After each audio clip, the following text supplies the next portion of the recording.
Welcome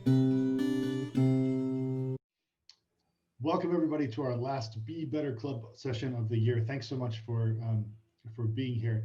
We were just talking before we hit the record button about spring plans, and so we're going to try a couple of things we haven't tried yet. As always, if anybody has suggestions for things they'd like to talk about, you should feel free to reach out to Dr. Kubler and myself. We'll make that happen. But along with those things, we're going to try hosting some guests to talk about topics that I think will be relevant to everybody, including the one we were just talking about, which is sort of a master class on epistemology and its relationship to ethics. So the ways we know versus the things we value. So I think that's going to be a good addition to the club in the spring. The other thing that's happening is that I'm going to be partnering with some colleagues to think about ethics podcasts. So one of the things we're going to do in the spring is send you some invitations to listen to a couple of podcasts that have been published on ethics, and then come together to talk about those. And we'll invite you to participate in a study of your perceptions of whether or not those are engaging or fun or useless. And we'll be doing that in collaboration with a graduate seminar in biomedical ethics at Purdue University, my own undergraduate class here at UCF called Ethical Issues in the 21st Century in Philosophy. So there'll be some course-related research going on as well. So there's some, okay, so I gotta ask Austin, Austin Brigham, do you wanna talk through that for a second? Yeah, sorry, I didn't want to interrupt anything. But, No. This is why I put it in the chat. But yeah, in a past life, I was a poli-sci major. And I think I told you all about this. I was poli-sci, interested in also in like sociology and whatnot. But I saw this path that if I wanted to take that all the way, it meant going to law school. And often going to law school means having to find a way to pay off law school. So I saw myself potentially falling into this trap of having to be a lawyer that represented things kind of contrary to my own beliefs, just for the sake of, like Dr. Cooper said, more for the sake of winning than for the sake of this seeking of truth or whatever you want to. There's probably a less self-righteous way to say that, but so I kind of just revisited the drawing board from there.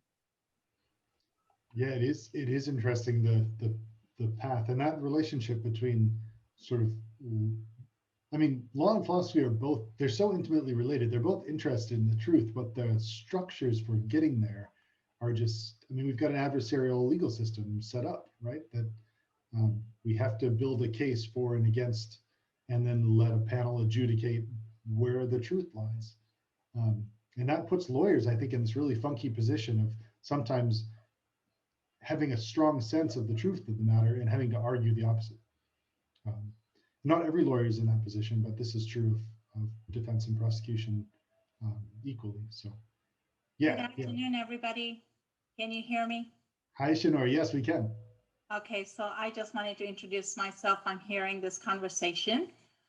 I am actually a practicing attorney, and and I am actually part of the General Counsel's office here at the university. My specialty is healthcare law, so I come across a lot of ethics issues. I have a very deep interest in ethics. I don't see myself being an attorney as being contrary to ethics or having challenges with ethics. I see it as my core belief. I have, so when I see unfairness, injustice, disparate treatment, none of that settles well with me. So I just wanted to let you know that not all lawyers are created equal. Like anywhere else, you will have a whole spectrum of people. And in my experience, I have found ample more attorneys that are ethical that are admirable people than I have found them not to be. And maybe I am just fortunate, but I just wanted to kind of share my view on this topic.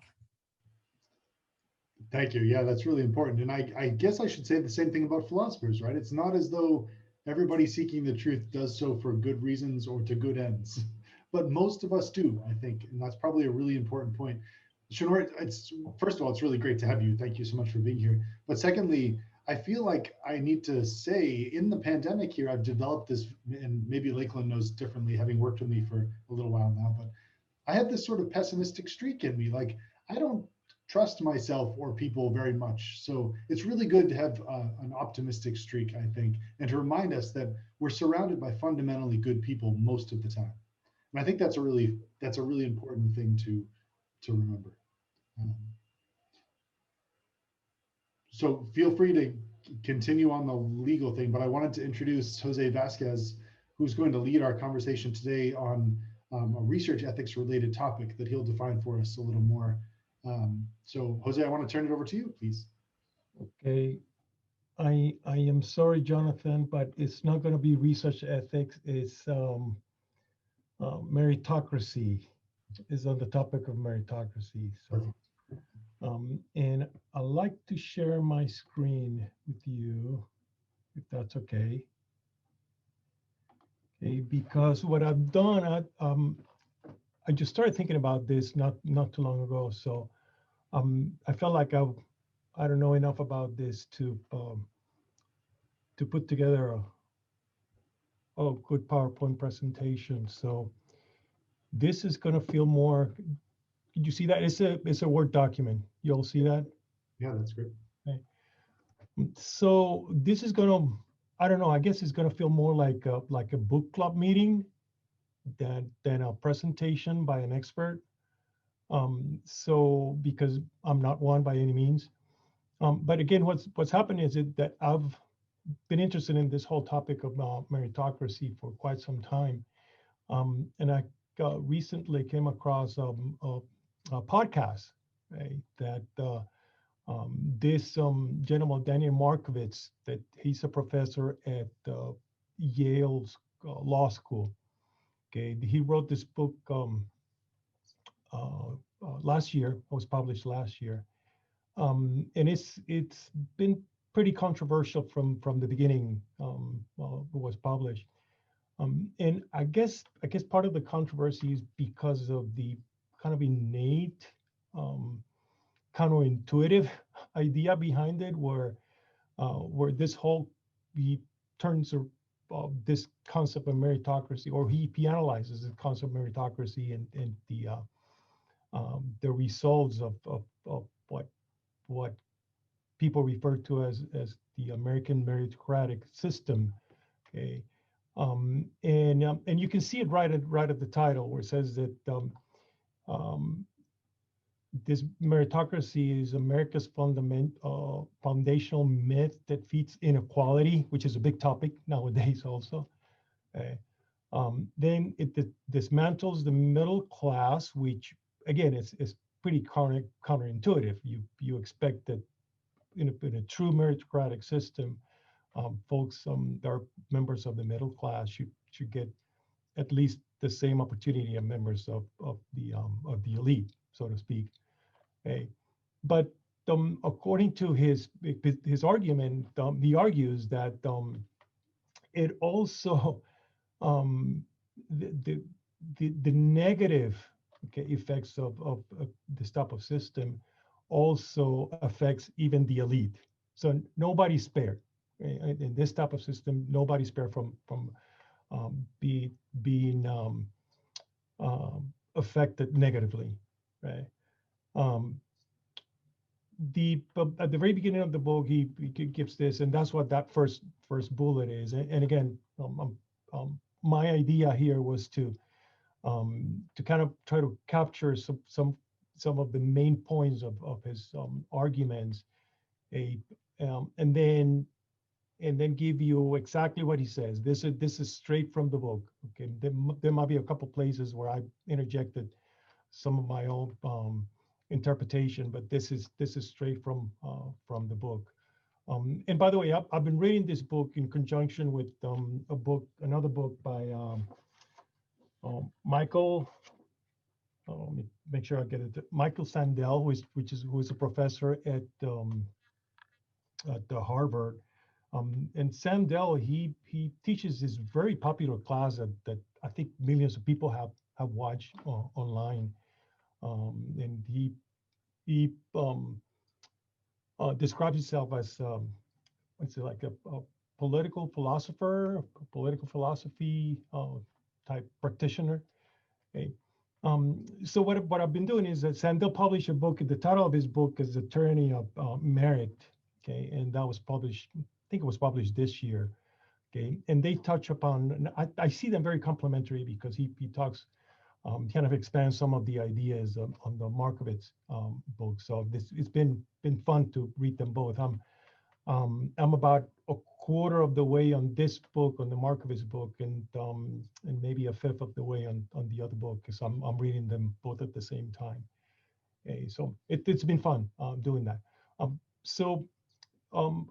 Markovitz at the very beginning, his first idea, his first contention is that what meritocracy has done, it has replaced aristocracy. Okay, so what used to be a system where people at the elite achieved that position in the elite was through their breeding.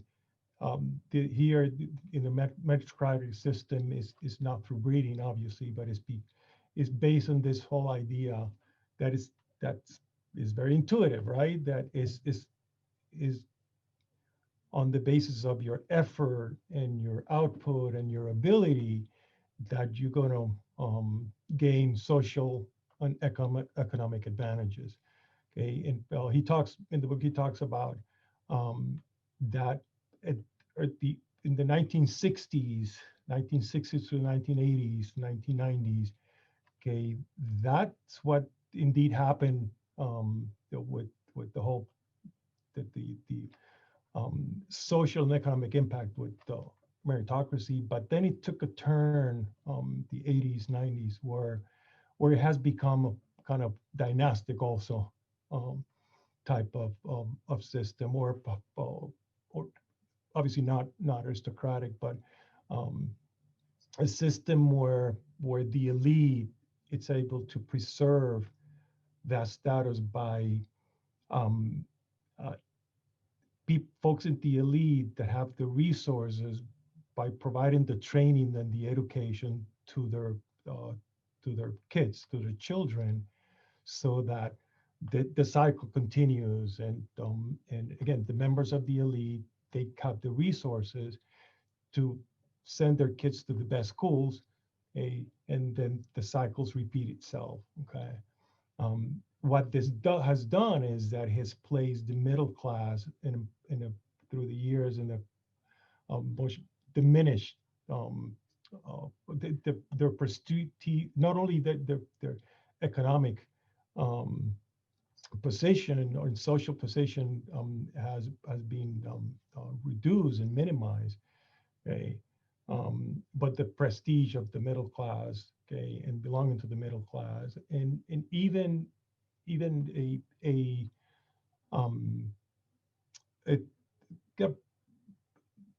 productive, or I guess productive is not the right word, but a relationship in the 40s and 50s between the elite, the folks with a lot of money, and the folks of the middle class. It was amicable. Okay, that has changed drastically also, and now there's a tremendous amount of animosity between the folks, and we hear this all the time, right? When people talk about that 1%, the 1% or the 0.1% of folks that own a tremendous amount of wealth. Okay. So his argument is that that's what come about with this this whole meritocratic system. Okay, and there's just two critical elements. into how it's come about, and it's through education, and that's my second bullet there, is through education, where again people at the elite, they're able to get access and get the training, okay, that results in them getting the jobs, okay, that are highly skilled jobs that require an individual with highly skills, and then as a consequence of that, they make a tremendous amount of money doing that type of work. Okay, those are that kind of the idea before on those first two bullets. That on this third bullet here, it talks about the 1% earners today, or par to 3/4 of the total income of their labor, and therefore substantially to their education. There's one phenomenon that he talks about that has taken place is that whereas folks that belong to the or during the aristocratic period, folks that belong to the elite, it was a pretty idle, okay, even lazy group of people. Okay, that's completely the opposite here in the meritocratic system, where folks at the elite, folks belonging to the elite, they work a tremendous amount of hours. And in his books, he gives all the statistics about folks at the elite in the last 40, 50 years, they on average on a work week, they work 50, 60, 70 hours. And speaking about, those lawyers, okay, that work for the big time, what do you call it, the law firms, okay, that put in easily 70, 80 hours a week.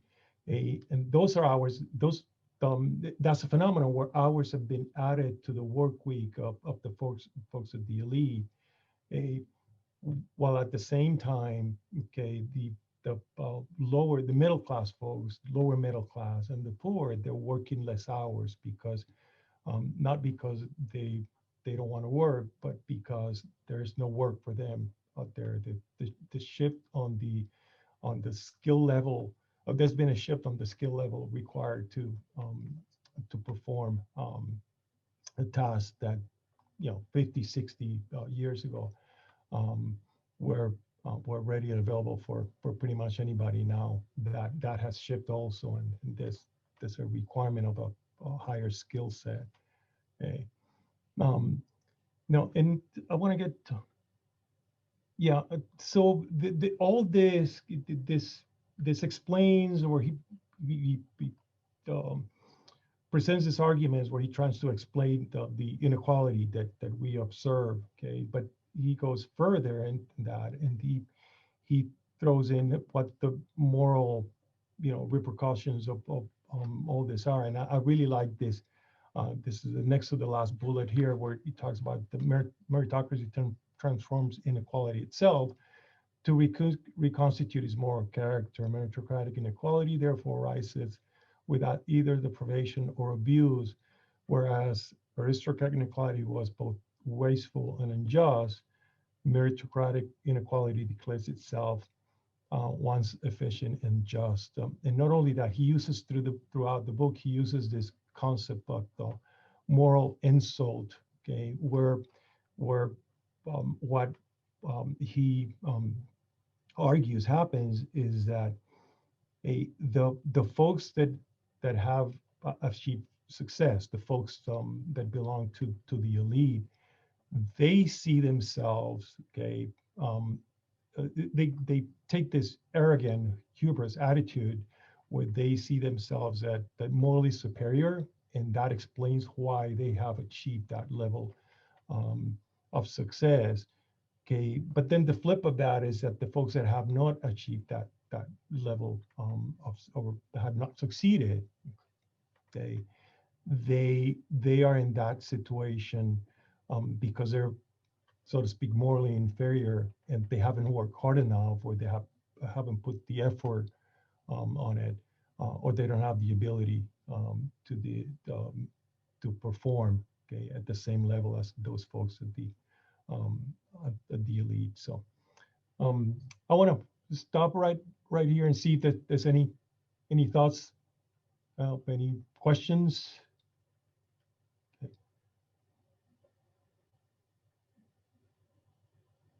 Comments?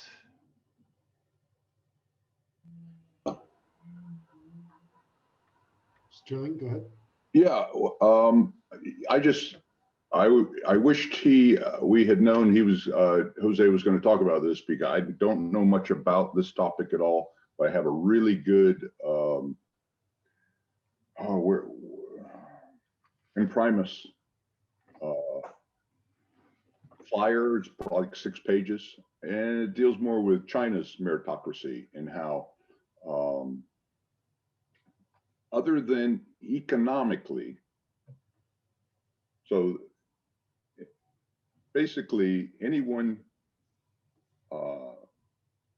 can achieve on merit, and even according to the article, even the prime minister or whoever, their child cannot get through unless they score high. The only advantage to that is and every now and then there's a prodigy that comes from the country that's able to score really well. The only advantage to being wealthy or aristocratic is that you probably have a better cultural upbringing that's worked you along to be able to score high on these tests and different things. So it's not necessarily IQ driven to how you score and merit to succeed and get further ahead.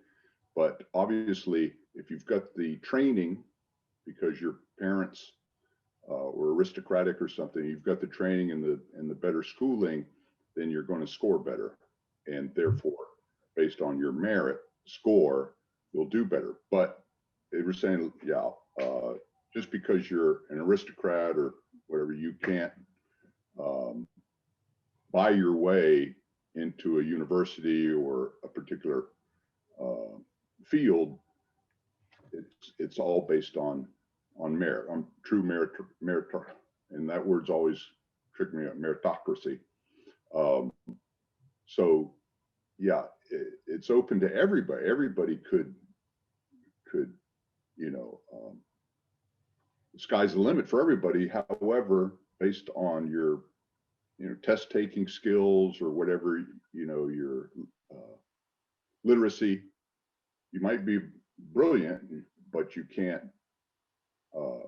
you just don't score very well because you haven't got, it's just, that's the way it works. But no, I would be glad to share that Imprimus page. I don't know how I would get it to Jose, but if he's really interested, and this doesn't have much to do with the United States meritocracy, it's more the Chinese and maybe how it affects the United States in their interaction. Yeah. I'll be very interested. Yeah, I'll be very interested, please. Just let me know somewhere, I don't know, and I'll try to get you copy somehow. I mean, that's something you can scan or get to me, and I can scan for you, Sterling. Okay. I can share it with folks too. Okay. Yeah. And I'm glad you mentioned that, because and I'm gonna shift gears a little bit here and then talk about the argument that Sandel makes in his book. Okay, and what Sandel talks about is that, so imagine a world in which all the advantages that some people have, that imagine a world where we can create a neutral, equal playing field for everybody, right? So there's no advantage of all this, because that's what the according to um, um, what's his name? Yeah, Markowitz. According to Markowitz, um, the elite is in a position where they're the ones who have the resources, okay, and they have a tremendous appetite, and that's the word that he uses. They have a tremendous appetite to train their progeny. Okay, they put all those economic resources, or a, a vast amount of those economic resources they have amassed, they use them to train their progeny, their kids, okay, to send them to the best school, to prepare them to go to the best schools, okay. And again, that's how the cycles repeat. So what Sandel talks about is that imagine a world where that's not the case, right? That everybody starts, that you have a level playing field. Everybody starts the same. But when it comes to all those social, political, economic advantages and disadvantages, that's all gone. Okay, everybody's is on the same level playing field. Sandel's argument is that even then, okay, then what all you're doing is you're shifting uh, um, the whole uh,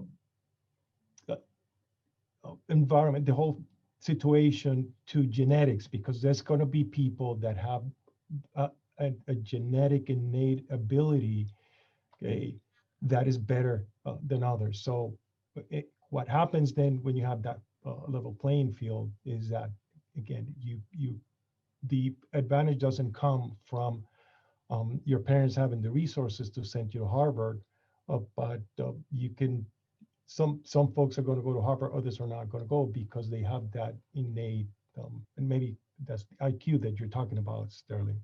Okay, that ability, okay, that exceeds maybe the ability of those folks, other folks around you. Okay, the problem then comes when folks achieve that level of success, okay, and then get into this mindset where they start to believe that all that success that they have gained is due to their own effort. Okay, that I deserve this. Okay, and Sandel's argument is that no, that's not true. Okay, and there's all kinds of reasons why that's not true. First of all, it's not your own doing that you were born with the genes that allowed you to have that IQ, right? It's not your own doing that you were born at a time in an environment where for those skills that where you might be better at than people around you, that those skills are more valued that skills that other people have. And the example that he gives is LeBron James. Okay, LeBron is the best basketball player there is, but it's not his own doing that he was born with the genes that allow him to play at the level that he can play basketball. So it's to me, it's a really compelling, really good compelling argument, because what Sandel says is that what's important then is that for us to realize that that's the underlying narrative, the underlying context here. Okay, and what you should derive out of that is the humility to realize, wow, this is not all my own doing. Yeah, I've taken advantage of those abilities that my genetics are giving me, but really, I'm not in this position because of anything that I have actively, so to speak, done. Okay. I think, again, I think that's a very, very compelling, and that's one of the things where I'm trying to tie up this whole or some of the arguments from the Markowitz and Sandel, okay, because it's really, really interesting, and that this is where all this different moral, right, ethical ramifications come when the people that have succeeded, they develop this arrogance, and this hubris that, well, yeah, I'm succeeded because, again, in a sense, I'm morally superior than those that have not succeeded, and in turn, those that have not succeeded are morally inferior. And again, that is an argument that Sandel talks a lot about, this hubris, and he's pretty emphatic about. It's important that we start understanding that, and we realize that, because what that's going to do is going to let you arrive at a position of where you're humble, you're more humble, okay, and you can become a better person and be someone that would be more willing to understand the context and the situation of those folks around you. They're not as successful or as lucky as you are. Okay, it talks about luck also, constantly. So, okay, any does that make sense, Sterling? I think that came to mind when you were talking about it. Yeah, I was just, I mean, I've got a grasp of it. I mean, I didn't have any prior to reading the Imprimis article, but of Meritocracy, but yeah, I'm just stumbling through it because, like I said, I didn't know you were going to talk about this, and I would have glanced at my little flyer, but yeah, it's very interesting, and it's yeah, there's a lot going into it. Yeah, absolutely. But it's cultural and based on affluency. There's a lot of factors that can affect the I see that can affect the meritocracy, just based on your background, on whether you're prepared for to prove yourself. I mean that I don't know how to put it any differently, really. That's just the background. Yeah. If I can weigh in too, as you were talking, Jose, I was thinking about family members of mine who I see post on social media all the time, like, you don't like how things are, just work harder, or like, you're mad at the government, like just spend more time at work. Or, it's this idea that like anybody can be president. We can all go to Harvard. We can all like get whatever we want just by putting in the right kind of time and energy, as if we're all capable of doing that. And so your presentation is getting at this huge cultural tension between the part of our family and friends and colleagues and citizens who think, stop complaining, just work more.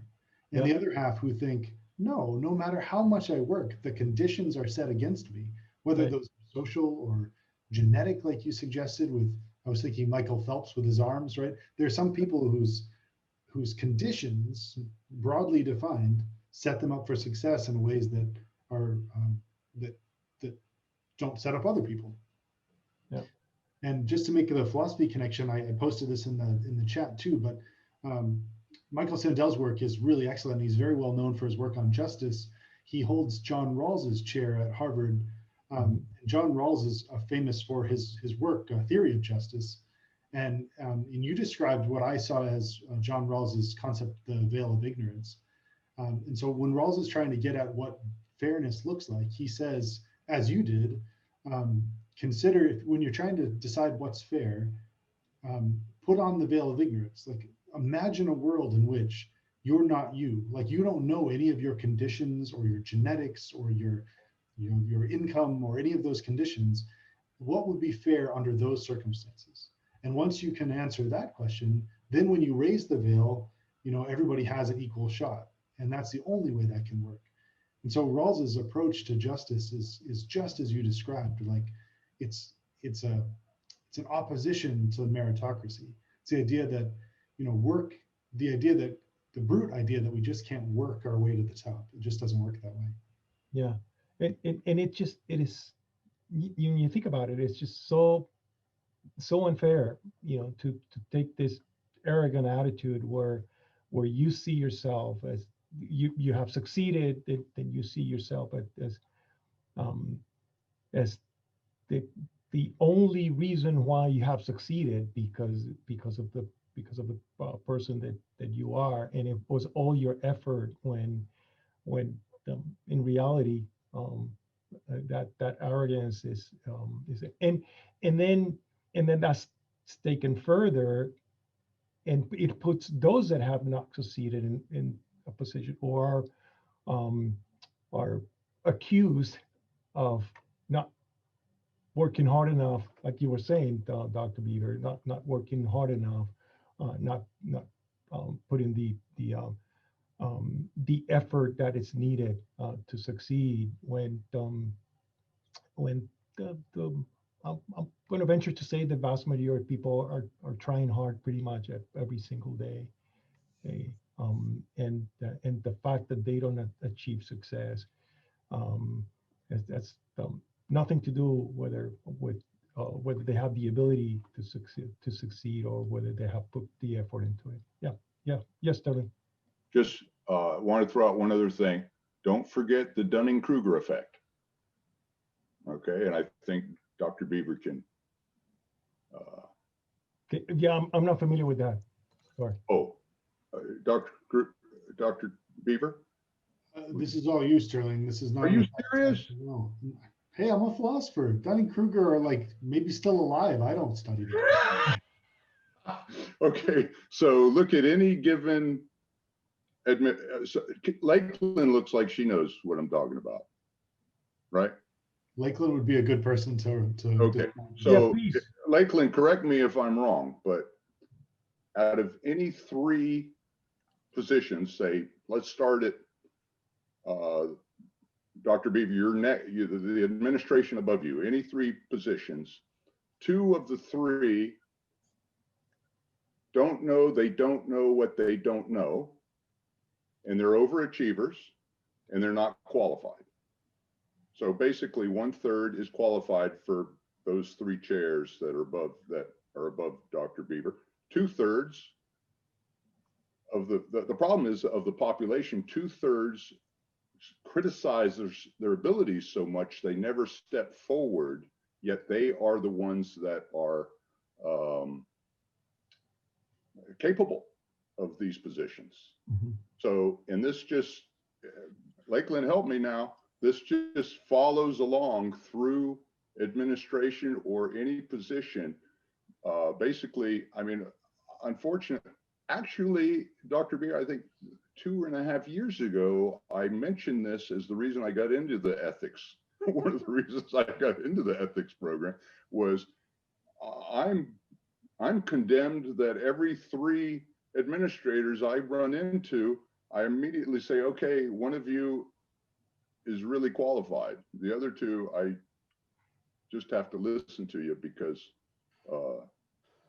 you were ambitious enough to step up to the plate and apply. So that's, I mean, that just throws a little kink into the whole thing. Yeah, Lakeland, it has to do with ambition. fill in some gaps, Lakeland.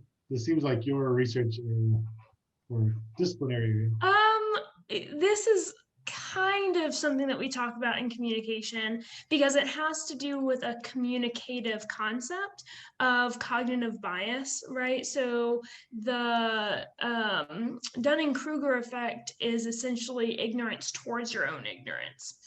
And I don't know if it would fall under like the veil of ignorance or, you know, some of these other things that we've talked about, because the effect essentially says that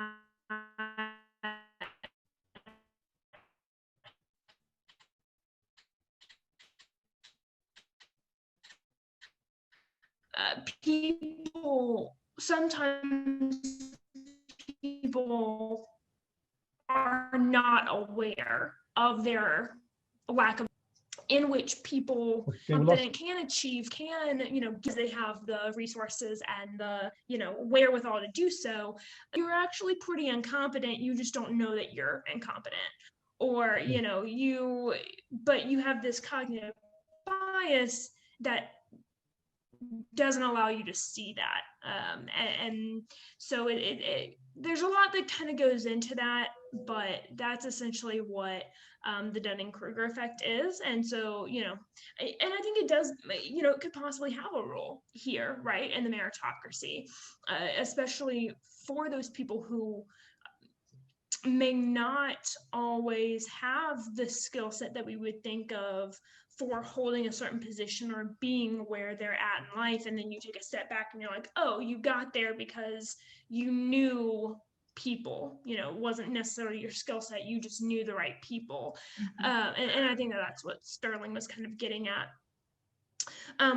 You know, if I may be so bold as to interrupt and maybe even change the topic slightly, you know, I think that there's a lot wrong with meritocracies and our emphasis on merit and working hard and doing all the things. And, you know, I think everything that we've been talking about has a lot of weight to it.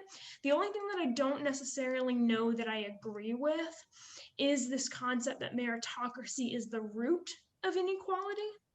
I think that meritocracy rather is a perpetuation or a manifestation of inequality. I think it manifests it and it perpetuates it, but I'm not sure if I would agree with the idea that inequality is rooted in meritocracy. And I will just kind of leave it at that, but those are my like little golden nuggets of feedback or what I offer to this conversation. Thank you, Lakeland. That's good. And let me say this, and it's a rebuttal from Marco. It's a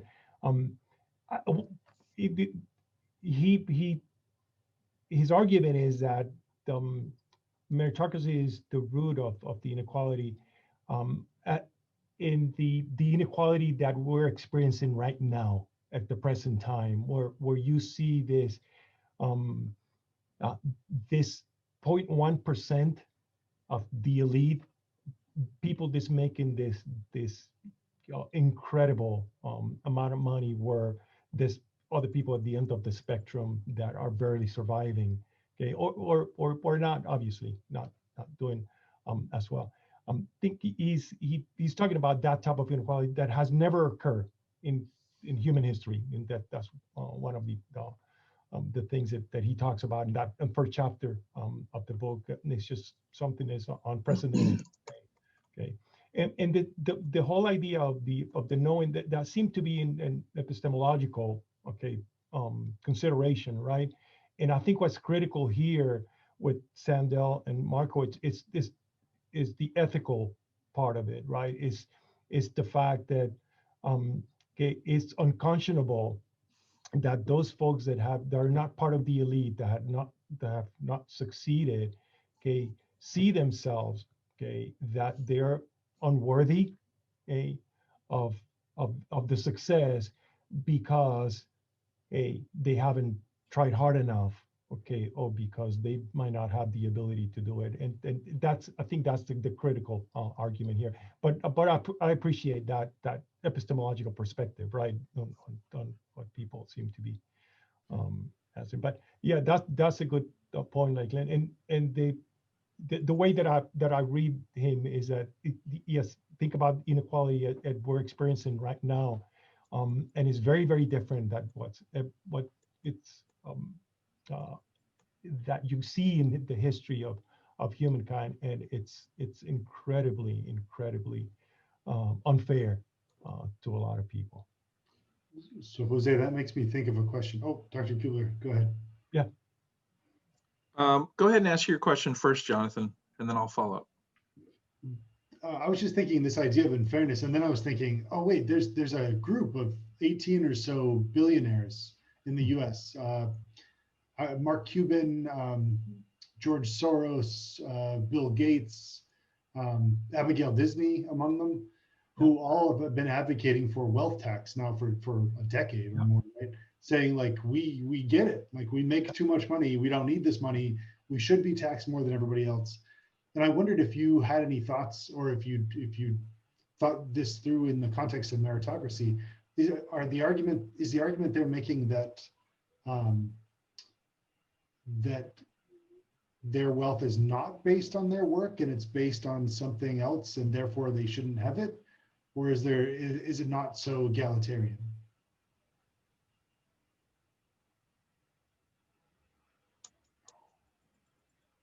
You there, Dr. Bieber? I'm sorry, we lost you there. Can you repeat that, please? Oh, shoot. Yes.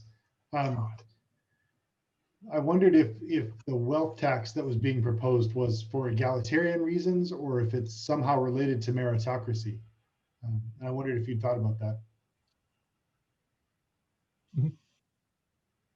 Yeah, I think both Sandel talks about that and Markowitz, they talked about that and what they see. The argument, the way I read it, the argument is that, okay, these billionaires, they got to where they're at, okay, yeah, to a great extent because of the work, the effort that they put into it, okay. But it's also a success that where they took advantage of a structure that is already in place. They took advantage of a society, a culture that is fertile ground for them to grow the way that they have grown, an infrastructure in place that allows them to reach those levels. And the argument that Sandel and Markowitz make is that it's only fair for them to share, okay, that the fruits of that success with the rest of folks, the rest of us, okay, that have made a contribution to provide that environment, that context in which they were able to achieve that level of success. I think that's the argument that they'll make. Okay, Dr. Kugler. It's very interesting, and I buy into a lot of the ideas. I think in part because I'm a well-conditioned American who likes to believe in meritocracy. You know, we can't ignore our cultural origins. But other parts of me are very uncomfortable with some of the arguments, in part because I want to fix it. So there's a problem. I believe there's a problem. Yeah. The problem is meritocracy is not what we think it is. It's broke. Okay, let's fix it. Well, let me go to the movements, because after all, meritocracy constructs this elite through two movements. All right, well, let me get rid of those movements. Let me get rid of education and work. That doesn't sound right. So I don't really understand the fundamental premise of the argument. I wonder, for instance, why is education the movement? Why isn't it wealth and opportunity? You know, we all need education. We all need education to be successful and to be in a position where we can work and be productive and maybe generate merit. But definitely the kid who can get to college is going to be better off than the one who can't. So it's about access and that's wealth. And also, you know, even if we're not talking about the super elite schools, Harvard, maybe that's what they're talking about. Maybe we're talking about just UCF. The kids in my class who don't have to work have an immediate advantage over the kids that are having to work 20 and 30 hours a week. So again, it's all about wealth and opportunity. So I'm just confused that the argument against meritocracy in its current form is I guess hinged around education, unless they just want us to see, oh, we all think education is a step forward, but let's think about how we get to take that step.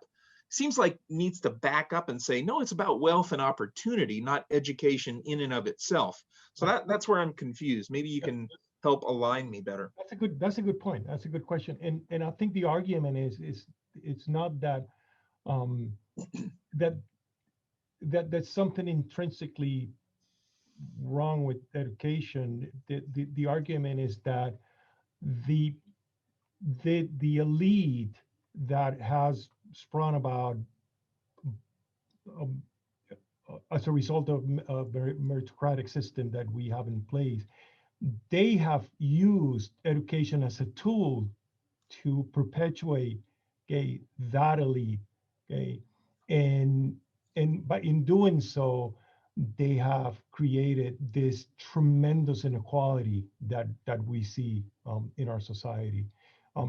And he sees them both connected. See that the education is what the elite uses to create, okay, the future members of the elite class, okay, and once they complete their education, they will then move into the jobs, those super highly selective jobs, okay, where they make a lot of money, they have a lot of prestige, okay. That's where it could, but education, to be sure, is valuable, is valuable and should be valuable for everybody. It's just that the elite has co-opted, you know, a segment of the education um, uh, field, okay, to perpetuate, okay, in a way justify also this moral insult to the folks that uh, are not admitted to Harvard, to Princeton, or to jail, because presumably, or the mindset is that, well, okay, you didn't work hard enough when you were in high school to get to Princeton or to Harvard, or you might not have the ability to go there. So,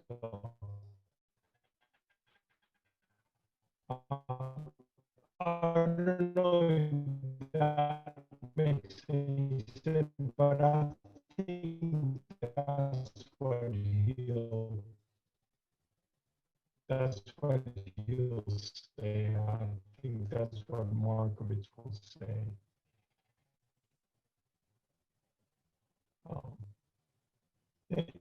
And again, is in the context of this tremendous amount of inequality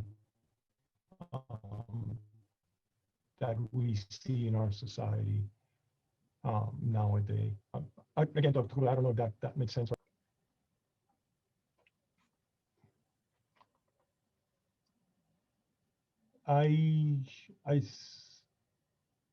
So everybody frozen. Can you hear me? Yeah, you were stuttering, electronic stuttering, but it says my connection's unstable too. So I guess we're all suffering equally. Okay. I heard much of what you said, and you're not defending the work for sure. I still continue to push back a little bit because, okay, you know, I mean, I guess you can find example and counter example in so many ways. You know, we could say, well, if you get a high level of education at Harvard, that's why you're successful. But I mean, I would hope Bill Gates would stand up and say, well, actually, I dropped out. So maybe it's not true. You know, it really, it's about the law of averages and stats, and not just those single cherry-picked examples of success and failure. I think too often what we do is we looked at the singular examples of super success and somehow believe it's representative of the whole, when in fact, when you look broadly, it's true. People who get a college education tend to be much better off. Doesn't mean that they all end up like Bill Gates, but it means, you know, they might be at income levels of 50K plus at some point in their life. So, you know, they're doing okay. You know, maybe they can own a house even, goodness gracious. So in that sense, the opportunity and connection, or the connections to education and elitism kind of makes sense.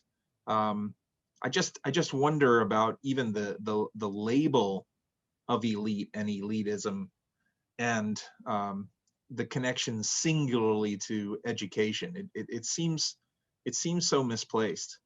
I feel guilty for sending my kids to a good school now.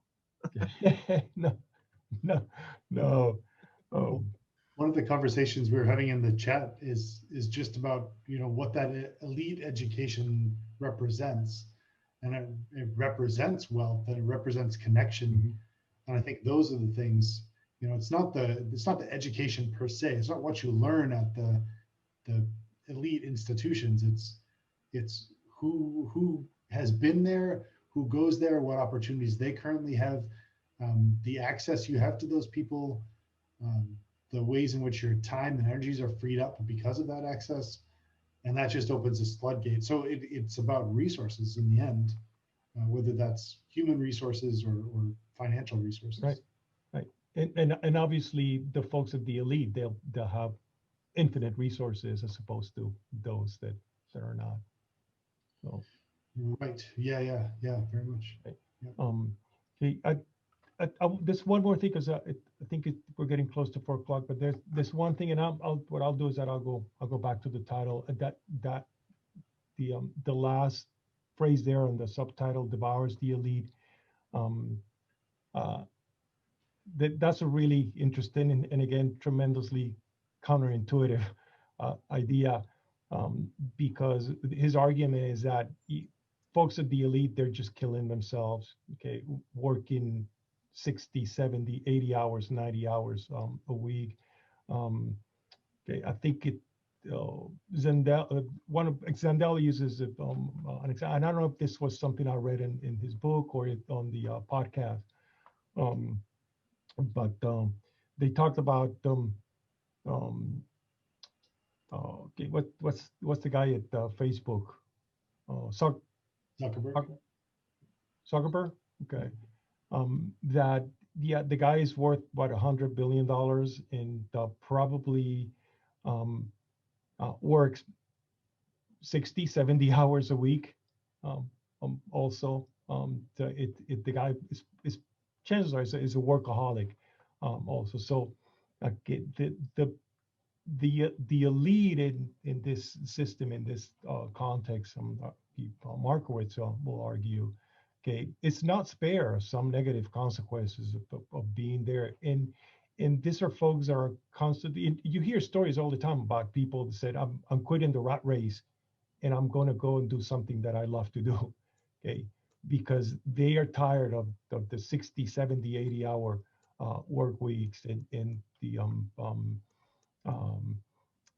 the little time that is left to spend with your family, with your spouse, okay. And again, Markowitz is try to make this association between an increase in mortality in the United States and decrease in life expectancy. He tries to make an association between that. I'm not there yet. I haven't gotten to those chapters, okay? But he tries to make that association between those negative social consequences, okay, of this. So it's again, it's a system that doesn't spare anybody. Okay, folks at the middle class, they are their prestige, their resources diminished, their income is diminished. The people at the lowest end of the spectrum, and the poor folks, they are also inextricably, tied to that disadvantaged position. And even those at the top, okay, they get pounded and hammered, okay, and see some very real negative consequences to the stress that they live in. So, okay, I'm going to stop there because I see that it's almost 4 o'clock. Jose, thank you so much for the presentation. I'm really impressed that it's opened the door to this. I mean, I think a lot of the thinking we're doing about social and economic justice and inequality right now in the US is driven by these sorts of questions of traps and myths about the ways in which the rich get richer and the poor get poorer. So this discussion about meritocracy helps us think through that big justice concern. So thank you again, and thank you for everybody for being here this semester in the Be Better Club. We'll pick it up again next semester. I'll be sending a note out once we work out the schedule for the spring semester. I hope I'll see you all then. In the meantime, have a good end of the semester and holiday season, and see you soon.